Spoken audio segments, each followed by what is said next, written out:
जय हिंद दोस्तों, नमस्कार। स्वागत है आप सभी का आपके अपने YouTube चैनल अभिषेक एजुकेशन पॉइंट टू में। दोस्तों, आज की इस वीडियो में पढ़ने वाले हैं सांप्रदायिकता के बारे में कि सांप्रदायिकता क्या होता है, सांप्रदायिकता का अर्थ क्या होता है, इसकी परिभाषा क्या होती है और इसके बाद जानेंगे कि इसका रिजल्ट क्या मिलता है। आखिर में जो सांप्रदायिकता है इसको दूर करने का उपाय क्या है। बहुत ही अच्छा शब्द है और इसकी जानकारी भी आपको बहुत ही अच्छी लगेगी, क्योंकि यह वर्तमान समय में जो प्रस्तुत है उसी के बारे में दिखाया गया है। तो देखिए, सांप्रदायिकता क्या होता है। सबसे पहले हम इसके पीछे के इतिहास को देखें कि सांप्रदायिकता जो शब्द है इसका जन्म कैसे हुआ, इसकी उत्पत्ति कैसे हुई। तो सबसे पहले आपको मैं इसके हिस्ट्री के बारे में थोड़ा सा बताना चाहता हूँ कि जो सांप्रदायिकता है यह शब्द कहाँ से आया। तो देखिए दोस्त, जब अंग्रेज भारत में आए थे तो वो अपने कूटनीति विचारों के द्वारा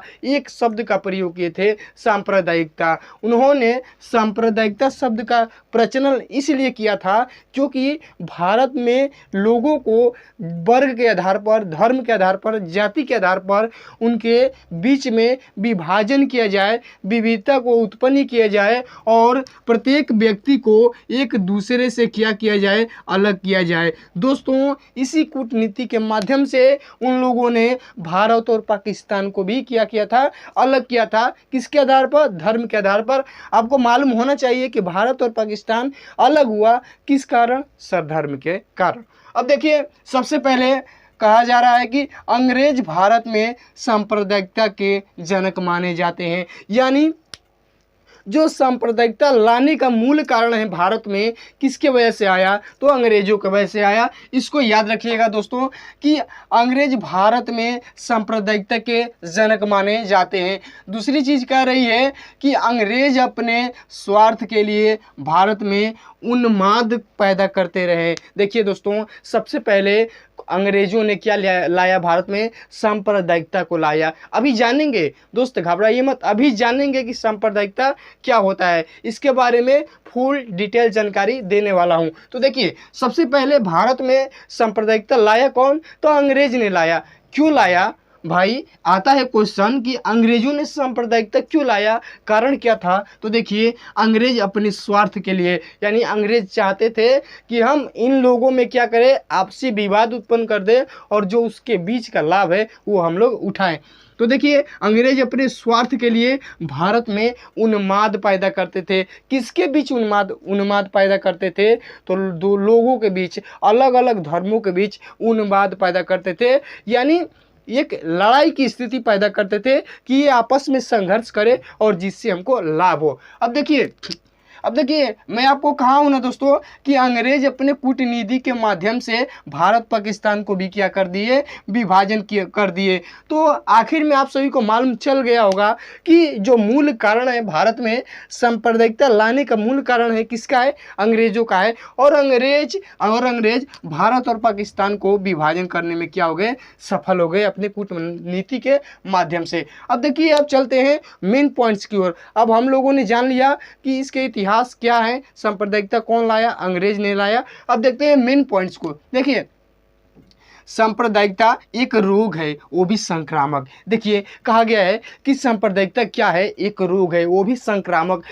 सांप्रदायिकता जिसके अंदर आ गई, जिस देश में फैलने लगा, वह एक संक्रामक हो जाएगा। देश क्या हो जाएगा? संक्रामक हो जाएगा। जैसे कोई वायरस फैलता है तो जैसे कोरोना वायरस था, एकदम प्रलय का रूप ले लिया था। उसी तरह ये सांप्रदायिकता जिस देश में क्या करता है, जाना प्रारंभ करता है, सांप्रदायिकता जिस देश में होता है वहाँ के लोग क्या करते हैं? संक्रामक हो जाते हैं। किससे संक्रामक हो जाते हैं? तो जो उन लोगों में विभाजन होता है, जो विविधता आती है, सांप्रदायिकता का मूल कारण है जाति, धर्मों और वर्गों में विभाजन करना। तो इसी की होड़ लग जाती है। अब देखिए, सांप्रदायिकता एक रोग है, वो भी संक्रामक। देखिए, सांप्रदायिकता वह संकीर्ण मनोभावना है। देखिए, अब आ रहा है परिभाषा आपका क्या बताया जा रहा है, सांप्रदायिकता क्या है इसके बारे में बताया जा रहा है। परिभाषा को थोड़ा आराम से देखिएगा। देखिए, सांप्रदायिकता वह संकीर्ण मनोभावना है।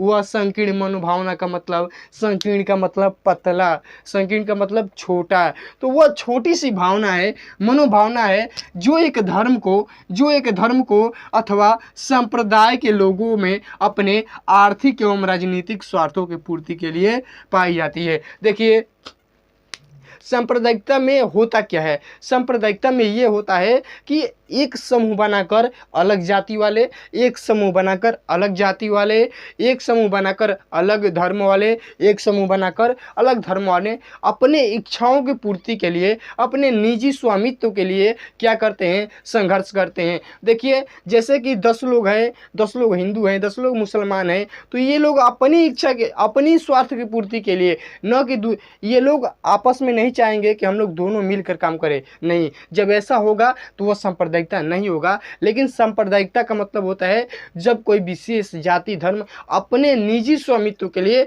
अपने आर्थिक विकास के लिए, अपने इच्छाओं की पूर्ति के लिए क्या करने लगता है, आगे बढ़ने लगता है, तो वही क्या कहलाता है, सांप्रदायिकता कहलाता है। सांप्रदायिकता की परिभाषा देखिए, सांप्रदायिकता वह संकीर्ण मनोभावना है, वह छोटी सी मनोभावना है जो एक विशेष धर्म या संप्रदाय के लोगों में अपने आर्थिक एवं राजनीतिक स्वार्थों के पूर्ति के लिए पाई जाती है। सर, समझ नहीं आ रहा है, परिभाषा को छोड़िए, एक अलग माध्यम से समझाइए। तो देखिए, सांप्रदायिकता उसे कहेंगे, मान लीजिए कोई धर्म है, वो सोच रहा है कि मैं आगे बढ़ूं, वो सोच रहा है मैं आगे बढ़ूं, वो दूसरे बारे में सोच ही नहीं रहा है, दूसरे धर्म और जाति के बारे में सोच ही नहीं रहा है कि उसका भी विकास हो, यह सोच रहा है कि केवल मेरा ही विकास हो। और ऐसे ही मनोभाव क्या कहलाता है, सांप्रदायिकता कहलाता है। उम्मीद है समझ में आ गया होगा। अब देखिए, जब ऐसी भावना आती है, जब कोई धर्म सोचता है कि मैं ही आगे जाऊं केवल, तो इसका परिणाम क्या निकलता है, इसका रिजल्ट क्या निकलता है।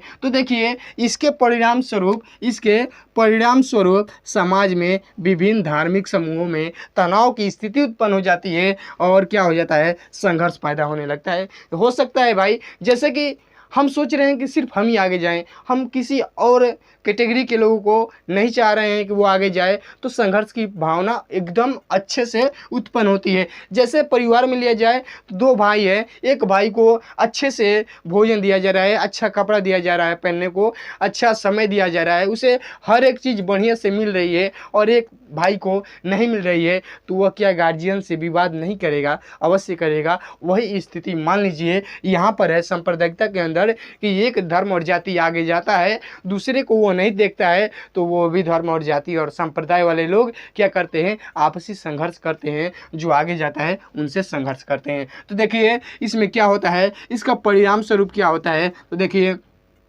समाज में विभिन्न धार्मिक समूहों में तनाव एवं संघर्ष पैदा होने लगता है। अब देखिए, सांप्रदायिकता लोकतंत्र के आधारभूत सिद्धांतों के विपरीत होती है।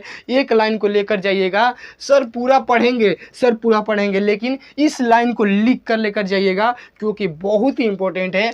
कह रहा है कि सांप्रदायिकता लोकतंत्र के आधारभूत सिद्धांतों के विपरीत होती है। यानी सांप्रदायिकता में लोग अपने बारे में सोचते हैं, लेकिन लोकतंत्र क्या होता है, लोकतंत्र सभी लोगों का मत होता है। लोकतंत्र का मतलब होता है लोगों का शासन। लोकतंत्र में लोगों को आज़ादी दी जाती है, सबको मिलकर रहने की स्वतंत्रता दी जाती है। लेकिन सांप्रदायिकता में क्या करते हैं, कोई धर्म क्या करता है, अकेले चलता है, निजी स्वामित्व के लेकर चलता है, अपनी इच्छाओं की पूर्ति के लिए आगे बढ़ता है, उसका काम हो जाए इसलिए जीता है। लेकिन लोकतंत्र में लोग क्या करता है, सबके बारे में सोचता है, सबके लिए जीता है, सबको एक समान देखता है। लेकिन सांप्रदायिकता में लोग एक समान सबको नहीं देखते हैं। इसीलिए कहा गया है कि सांप्रदायिकता क्या होती है, विपरीत होती है, किसके, लोकतंत्र के विपरीत होती है। अब देखिए, सांप्रदायिकता मानव को बर्बर समाज में प्रवेश कराती है। जैसे बर्बर समाज का मतलब एक अच्छा समाज न होना, एक अच्छा चरित्रवान समाज न होना, एक अच्छे समाज का विकास न होना, एक विकासशील समाज का विकास न होना। तो देखिए, सांप्रदायिकता मानव को बर्बर समाज में प्रवेश कराती है। यानी बर्बर का मतलब कि एक ऐसा समाज जो काफ़ी रूढ़ियों से क्या हो रहा हो, जूझ रहा हो। जैसे कि बर्बर समाज का मतलब समझ लीजिए कि कोई कोई समाज है, उसका उन्मूलन, उसका विकास ही नहीं हो रहा है। तो ऐसे में मनुष्य चला जाता है किसको अपनाकर, सांप्रदायिकता को अपनाकर। अब देखिए सांप्रदायिकता के कारण ही भारत में सामाजिक विकास बाधित हुआ है।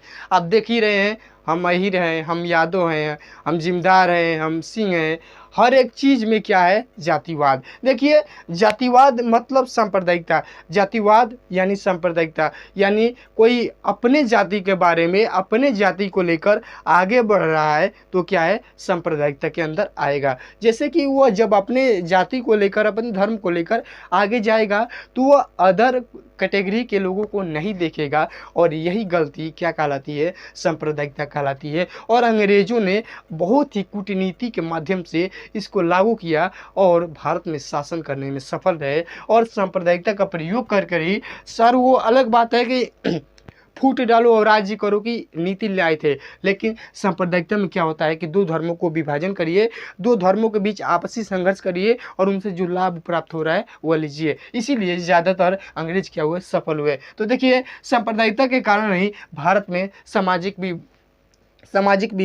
सामाजिक विकास बाधित हुआ है। देखिए जो शब्द लिखा है ना, आप रियलाइज करेंगे ना तो आप वास्तव में ऐसा पाएंगे, और ये सांप्रदायिकता बहुत छोटी चीज़ हो जाएगी आपको याद करने के लिए। अब देखिए दूर करने के उपाय, आखिर में जो ऐसी स्थिति है, हर लोग अपने धर्म के बारे में सोच रहे हैं, हर लोग अपने जाति के बारे में सोच रहे हैं, क्या सर इसको दूर किया जा सकता है? हाँ, इसको दूर किया जा सकता है। तो देखिए सबसे पहले 6 पॉइंट है जिसको हम लोग जानेंगे और सांप्रदायिकता को दूर कर देंगे इस वीडियो में। अब देखिए सभी नागरिकों को राष्ट्रीय स्तर पर मिलजुल कर रहने के लिए प्रेरित किया जाए। यदि सांप्रदायिकता को दूर करना है तो सभी को बताया जाए कि ये जाति धर्म छोड़िए और सभी लोग राष्ट्रीय स्तर पर क्या करिए, मिलजुल कर रहिए और राष्ट्र को आगे ले जाने में सहायता करिए, सहयोग करिए। देखिए दूसरा पॉइंट है, पहला पॉइंट क्या है, सभी नागरिकों को क्या किया जाए, उत्सुक किया जाए कि सभी का धर्म एक ही है, धर्म कोई धर्म नहीं है, हम मानव हैं, हम मानव समाज के हैं, बात खत्म। देखिए समाज में छीण हुए नैतिक एवं आध्यात्मिक मूल्यों को पुनः स्थापित किया जाए। यानी कह रहा है कि जो सामाजिक में इससे पहले की जो घटना हो चुकी है उसको, उसके अंदर जो अच्छी चीज़ है उसको लाया जाए, जो खराब चीज़ है यहाँ से छोड़ दिया जाए। जैसे कि हर एक धर्म के लोगों में विविधता हो रही है, इसको नष्ट किया जाए। लेकिन कह रहा है यहाँ पर कि समाज में छीण हुए नैतिक एवं आध्यात्मिक मूल्यों को पुनः स्थापित किया जाए। यानी जो अच्छी बात है समाज की, जो अच्छी बात है उसको प्रचलित किया जाए, और जो खराब बात है जैसे कि धर्म और जाति में विविधता, इसको क्या किया जाए, इसका अंत कर दिया जाए, इसको नष्ट कर दिया जाए। अब देखिए अगला भाषा के संबंध में एक सर्वमान्य नीति बनाया जाए। यानी देखिए भारत में बहुत सी विविधता पाई जाती है भाषा को लेकर, तो वही कह रहा है कि भाषा के संबंध में एक सर्वमान्य नीति बनाई जाए। यानी एक ऐसी नीति बनाई जाए, सर्व का मतलब सभी, मान्य का मतलब मानना, यानी एक ऐसी भाषा को बनाया जाए जिसको सभी लोग माने, हाँ ये हमारी राजभाषा है, ये हमारी राष्ट्रीय भाषा है।